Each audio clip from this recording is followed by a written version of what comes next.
yapate kukaa, ili kwamba lolote mwombalo Baba kwa jina langu awapeni. Amen. Tumechaguliwa, tumekombolewa, tumeokolewa, tumeitwa na Mungu kwa sababu tumzalie matunda. Sio nyinyi mlionichagua mimi, bali mimi ndiye niliowachagua ninyi kwa sababu munizalie matunda.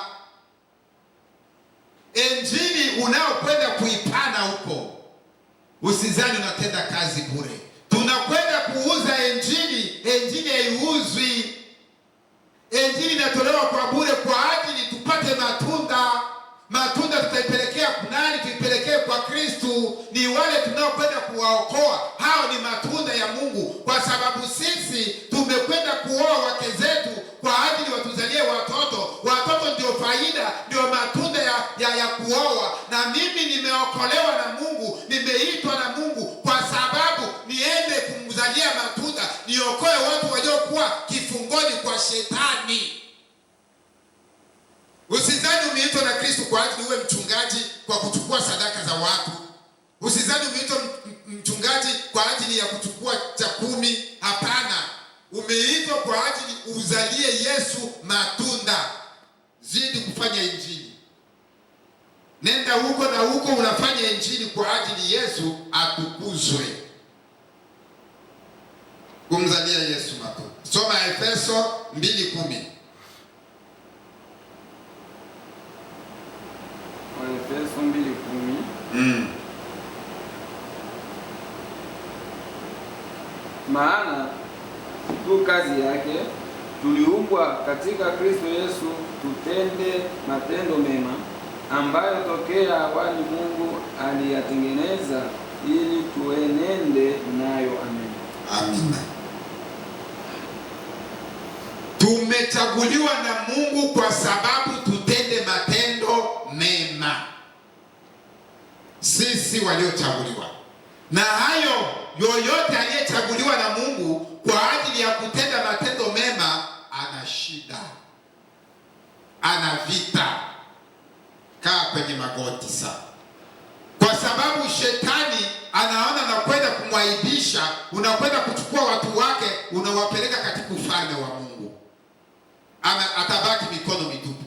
Atahukumiwa na wanani? Sasa wanakwenda kuwakomboa. Kwa maana hiyo ni lazima agenti za shetani ziwepo kanisani. Ni lazima agenti za shetani zikufuatilie mpaka ulichokuwa nacho usitende matendo mema. Usizalie Yesu matunda mpaka kiharibishe. Usizani agent anaweza kuja, hata mke wako anaweza kuwa agent. Hata mtoto wako anaweza kuwa agent wa shetani. Hata mdogo wako anaweza kuwa agent wa shetani. Hata kijana wako, hata binti wako anaweza kuwa agent wa shetani. Lakini uangalia kwamba haya yanayonijia yanakuja kwa ajili kuvunja utukufu wa Mungu. Usizimie moyo. Mpe Mungu, kwa sababu wewe ni mwanadamu. Utashikwa na mbubuazi, utakasirika na utanena mabaya, lakini mwambie Mungu na uombe Mungu msamaha ili akurudishe kwa nafasi yako, ili akutengeneze mara tena, ili akuondolee maumivu ambapo uko katika moyo wako, ili uzidi kutenda mema na kumzalia matunda Bwana wetu Yesu Kristo. Natamani ni Mungu alituchagua, Mungu aliwachagua, Mungu ametuchagua aliwachagua ili wawe vyombo vya baraka ambavyo kwa njia yao watu wengi watabarikiwa. Mungu amenichagua na Mungu amekuchagua wewe uwe chombo chake cha baraka kukupitia wewe. Wewe mtumishi wa Mungu, wewe Mkristo mwenzangu, kupitia wewe watu walio wengi watakwenda kubarikiwa. Sema amen.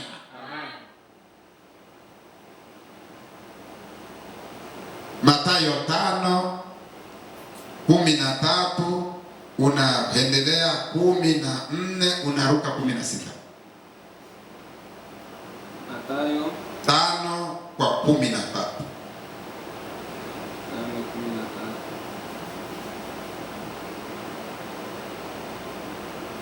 Ninyi ni chumvi ya dunia.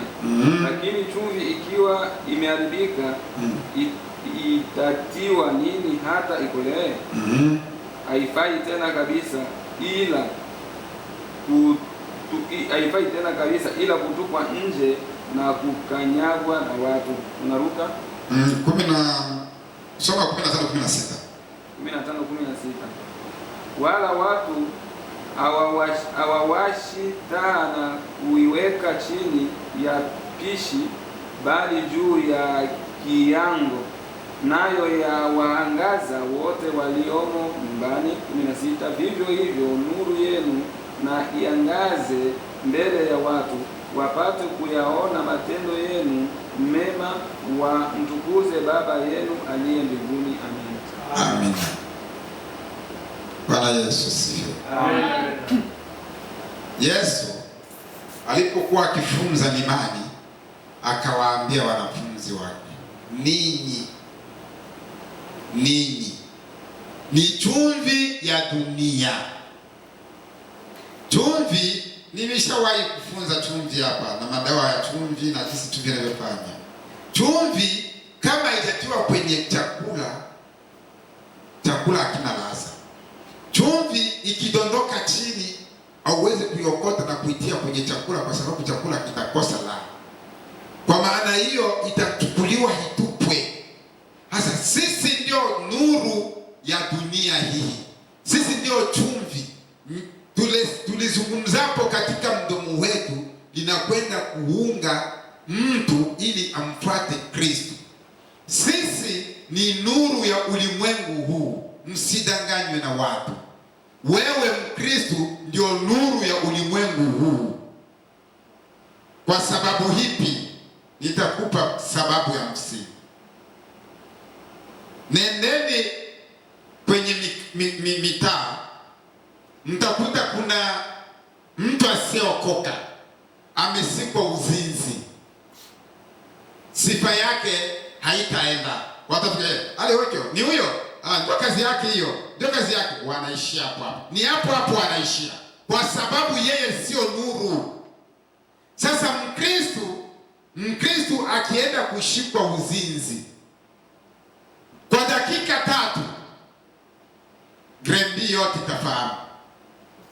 Kwa dakika 3, hiyo dakika 3 ulimwengu wa mtandao utafahamu, kwa sababu wewe ni nuru. Wewe ndio unaokuwa na dunia mikononi. Neno la Mungu ndio nuru, na wewe unatangaza neno la Mungu. Wewe ndio nuru ya ulimwengu. Usijidharau kwa sababu tu watu 10, tu watu 3 katika kanisa. Usijidharau. Nakupa moyo leo ya kwamba wewe ni nuru. Watu wanaweza kuingia waliokuwa mamia kanisani, msiwe nuru hata mmoja. Lakini nyinyi mnaingia 3 4, mtakuwa na nuru kubwa, na mtafuatwa na mtatamani waangamize kwa ajili huduma yenu itundumie yende nyuma. Watu wanaofia nuru ya watu. Kwa sababu mnayo nuru, mtakuwa na magomvi makubwa, mtaambiwa mambo ya ajabu, mtazingiziwa na mtatendewa mambo makubwa, lakini mumuombe Mungu awatetee. Sema amen. Kujitambua kwa mitume, kujitambua kwa wanafunzi wa Kristo kuwa wao ni wateule, hakutakiwe kuwafanya wastarehe na kuyasahau malengo ya Mungu ya kuwachagua na kuwateua na kuwaita na kuheshimisha haki na kuheshimisha haki. Anatamani kutuambia kwamba tutasoma, Kristo alipokuchagua hajakuchagua ya kwamba ustarehe katika kanisa. Umefika Waypoint, sivyo?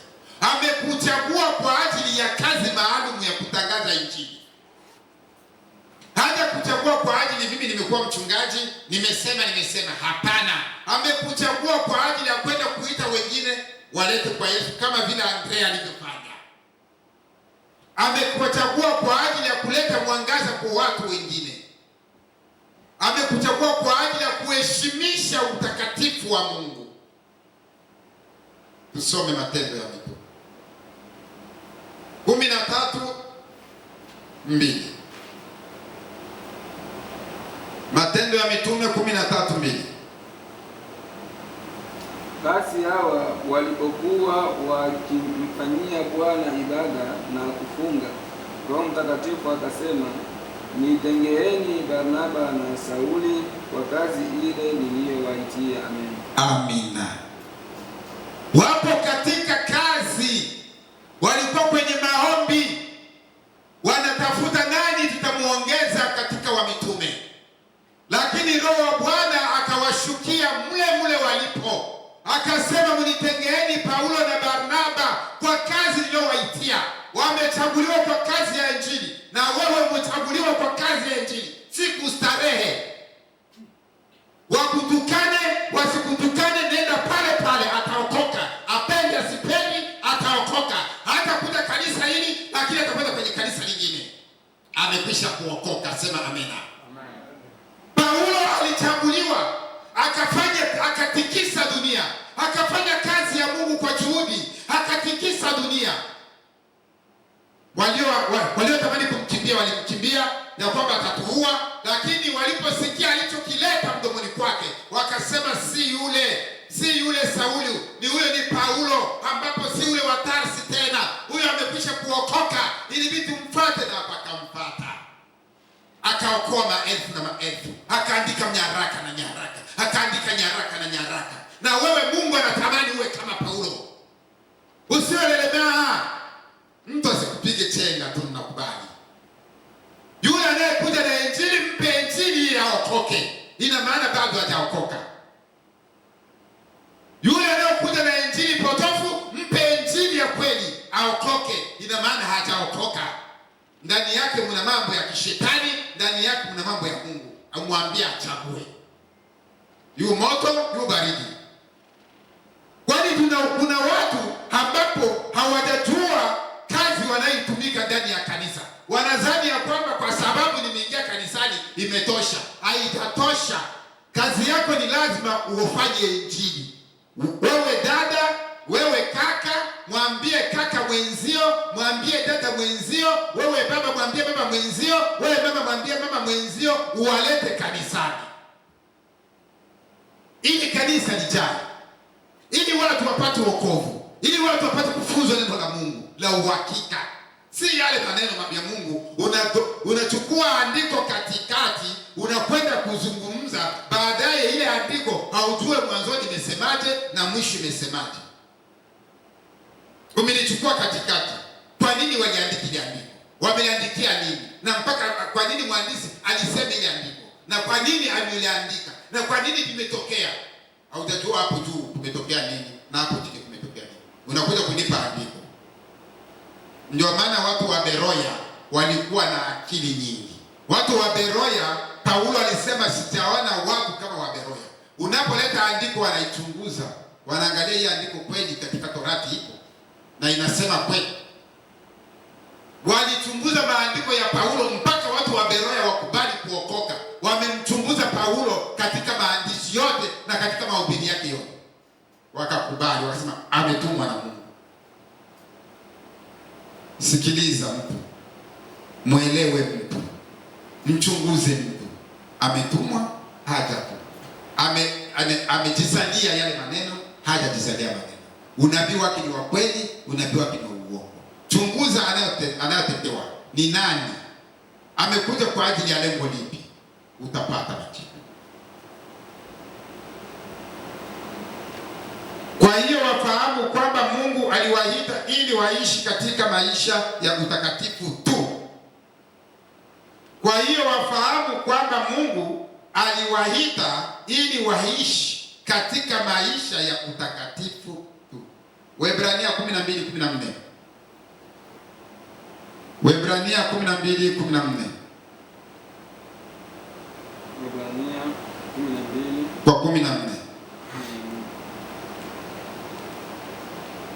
Tafuteni kwa bidii kuwa na amani na watu wote, na huo utakatifu ambao hapana mtu atakaye muona Bwana asipokuwa nao. Amen. Amina. Tafuteni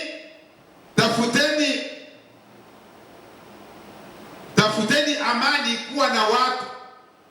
Tafuteni kuwa na watu wote kwa amani. Hautaweza kutafuta amani na watu kama hauna ule utakatifu, kwa sababu kile kilichokuwa ndani yako ndio kinaleta amani kwa watu. Lakini kama kimeondoka, hautakuwa na amani na watu. Petro wa kwanza 3:10-11. Petro wa kwanza 3:10-11. Anasemaje? Kwa maana atakayekupenda maisha na kuona siku njema, auzuie ulimi wake usinene mabaya, na mdomo wake isiseme hila. 11.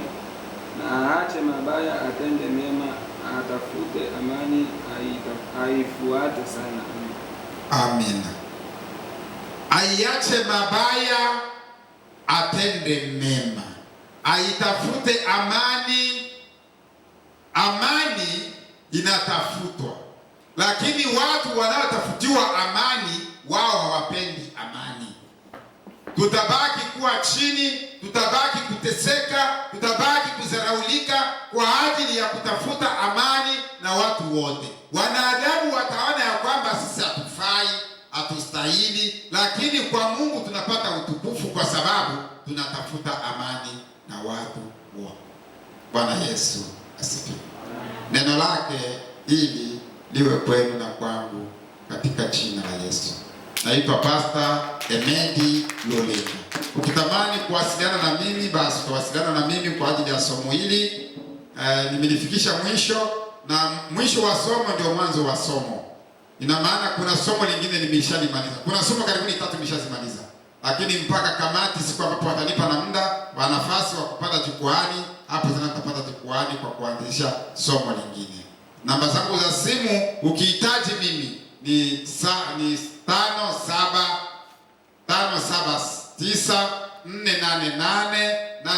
57948888655. Ukipiga hapo utanipata. Naishi kwenye vile ya Krendi, na Mungu akubariki.